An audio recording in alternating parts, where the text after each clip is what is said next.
السلام عليكم. من فترة كنت اتكلمت مع حضراتكم على مراكز المساج الخاصة، وليه خاصة؟ عشان هي أبواب خلفية للسهرات الحمراء، بمعنى أوضح وأدق. اللي أنت بتلاقي إعلان على الفيسبوك، الإعلان ده كاتب لك كلمتين: لو أنت عايز تنسى هموم الدنيا وتعيش ليلة من ليالي العمر تعال لنا المركز، وعاملين كذا باكج بقى على حسب فلوسك. هتقدر تعمل نص علاقة، علاقة كاملة، ممكن تاخدها وتروح. ده كله بنوفره لك في المركز بتاعنا. واتكلمنا في الموضوع ده وقلنا يا جماعه خدوا بالكم، ده في بنات روسيات وفي بنات مصريات ومغاربه، انواع كتير. مش موضوعنا النهارده، لكن حبيت افكر حضراتكم بيه عشان اصل الحكايه بتاعتنا هو مركز من المراكز دي. ايه اللي حصل؟ الموضوع كله باختصار دارت احداثه في منطقه التجمع الاول في محافظه القاهره. بدايه الموضوع ابتدى لما الاهالي هناك سمعوا صوت خبطه جامده. الخبطه دي خلتهم يفتحوا الشبابيك ويبصوا هو في ايه الخبطه اللي سمعوها ديت. وبعدها في تكييف وقع. يا جماعه هو في ايه؟ بعدها بدقايق معدوده، ما كملناش 3-4 دقايق، لقوا مجموعه شباب وبنات ملمومين. الحقونا يا ناس، حد يطلب اسعاف بسرعه. وده اللي حصل. الاسعاف جت، لكن لما جت رفضت تنقل البنت اللي كانت واقعه. هي واقعه منين؟ واقعه من الدور الثالث. هي مين دي اصلا؟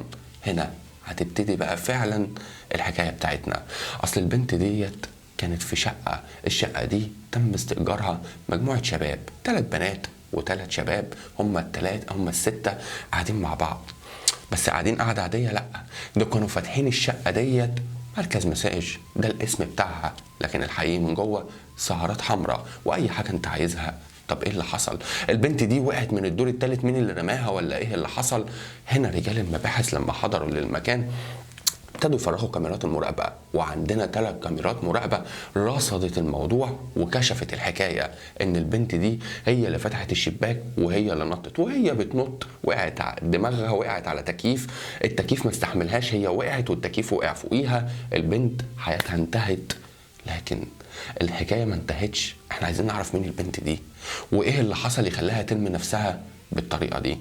عشان كده رجال المباحث لما عملوا تحرياتهم اتضح ان البنت دي اسمها نورهان وعندها 22 سنة ومن منطقة بولاق الدكرور. سابت بيت اهلها وهربت مع مجموعة من الشباب دول عشان محتاجة فلوس كتير. اصل في اليوم بتقبض 2000 جنيه، يعني في الشهر 60,000 جنيه. خلينا في المتوسط كده، لو بتأجز 4 ايام في الشهر يعني ممكن تعمل لها 50,000 جنيه. حلو قوي، ده اللي بتعمله خلال شهر. طب ايه اللي حصل لها؟ برضو اللي حصل لها بمنتهى البساطة، هي قاعدة في الشقة في امان الله حست ان في حد بيخبط خبطة غير طبيعية. الخبطة دي عارفينها خبطة مين؟ دي خبطة رجال الشرطة. عشان كده البنت هتصرف ازاي؟ وعلى طريقة فيلم جاءنا البيان التالي بتاع محمد هنيدي. مجموعة من البنات اللي هم كانوا 3 اصلا، 2، واحدة استخبت في الحمام والتانية استخبت تحت السرير والتالتة فتحت الشباك. انا مش هيتقبض عليا، انا هقول لاهلي ايه؟ انا هنط الدور الثالث، سهله، لما اقف على التكييف استنى شويه لحد ما يمشوا وارجع تاني. طلعت فعلا بتحط رجلها على التكييف، وقعت دماغها على التكييف، وقعت في الارض. وده اللي حصل بمنتهى البساطه. للاسف البنت فكرت ان رجال الشرطه هم اللي كانوا بيخبطوا، لكن كان واحد من صحابهم عامل دماغ حبتين، حب يعمل فيهم مقلب كانه رجال الشرطه وهم ما كانوش شرطه ولا اي حاجه.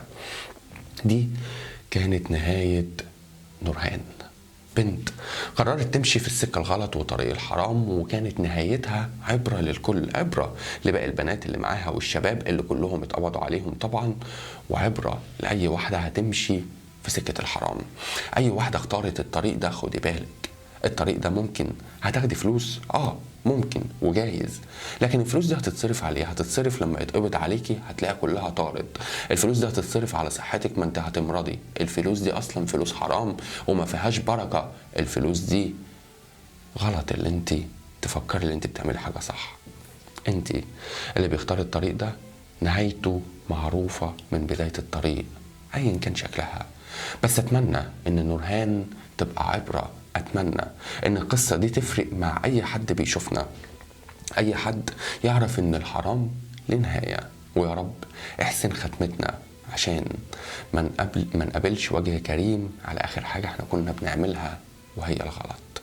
اتمنى اللي بقدمه لحضراتكم يبقى مفيد، قصص من ارض الواقع، يا ريت تفرق معانا. كنت معاكم يونس محمد، اشوفكم على خير. السلام عليكم.